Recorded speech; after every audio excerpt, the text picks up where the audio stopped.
Hi everyone, this is your interview with Farah and I'm here at the Health 2.0 conference Dubai and I have with me Aditya. Welcome. Could you please introduce yourself and your organization? Good morning. I'm Aditya from AKT Health. I founded company about 7 years ago. I come from a data analytics background, and then we are now working on life science and healthcare data analytics strategies. And we started to expand from Japan towards the west, and one of our destinations is Middle East, and then we also started our offices in US and Switzerland last year. Yeah. So I'd like to say congratulations for the Excellence in Healthcare Award. Thank you. How did you feel with that recognition? Yeah, I think it's very honored to be recognized in healthcare excellence. We have been trying to introduce a lot of innovative technologies for the past few years, especially from the time we had COVID. And then we have been coming up with a lot of patient-related applications, and then it is very honorable to get recognized for those things. Yeah. Now, can you tell us a little bit more about what you do? As a company, when we initially started, we were more of a data-focused company. We started more on the clinical and medical commercial strategies, but then now we are shifting our gaze more towards patient-centric applications. Of course, everything that we have done for the past 6 or 7 years, they revolve around the clinical and medical affairs teams.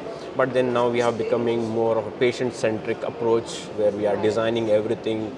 We are we are including the patient voices in whatever we do, be it clinical trial or a medical strategy or the outcomes research. So I think that's how we have been slightly moving from more of a data-focused approach. Right. Of course, you see that a lot of AI companies popping up, but then we being a functional experts on understanding the data better, we started to bring a step up and take it more closer in generating better evidence for clinical trials. And what would you say is some of the differences that you've noticed ever since you've decided to make that shift into more of a patient-centric approach? I think adoption rate comparatively is still lower. We still see that the traditional or legacy systems, the regulations and all, are not geared towards bringing this innovation very quickly to the patients, because they're always concerned about the patient health. At the same time, you don't want to stress them out with giving too much information on how their health. So there's a regulatory aspect that's coming into it. But at the same time, you also see with a lot of digital transformation that's happening, there's a lot of information available as well. So I think we see that there should be a convergence of the new systems, innovations, the regulations, as well as the legacy system somewhere, so that you could take the innovation a step forward and be more, improve the patient experience, and then get more drugs faster to the market. One of the other things you see, the Europe has been quickly moving towards the demography changes have been happening very quickly in Europe. So, and they are accepting a lot more trials happening from the Middle East as well these days. So we see a lot of changes happening in terms of regulatory perspective as well. So hopefully in a few years, whatever we have been trying to achieve will be a very top of the mind thing. Hopefully. Best of luck with all of that.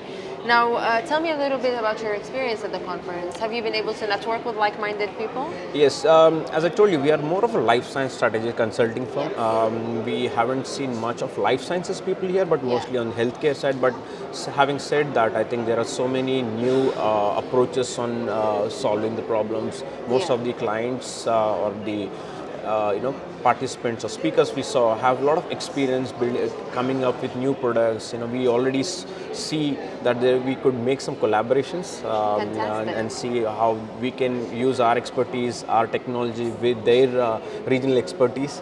So I think it's we saw from this is very diversified, which is what I like, because from where I come, which is Tokyo, we mostly have like 70-80% of these events will have the local audience, which is from Japan. But now, yesterday I've covered right from America till Australia, barring entire covering Middle East. So the diversification is what I've liked, because when you have such a diversity, you learn a lot from their experiences, and then how we can implement new ideas into the region, and then how we can take it back to our region and implement it globally. That's what I learned yesterday. Yeah. We're so happy to know you're having a good time here, and hopefully you enjoy the rest of it Thank as you well. very much. Now, if anyone would like to get in touch with you, where can they find you? You can find me on LinkedIn. You can find me on LinkedIn as Aditya Tallapragada, President of AKT Health. There are very few Aditya Tallapragadas, so Yeah. I think they can easily find me. I'm always open. We are always, looking for new people in the region, especially Yes. in the Middle East. We are also expanding very quickly in the US.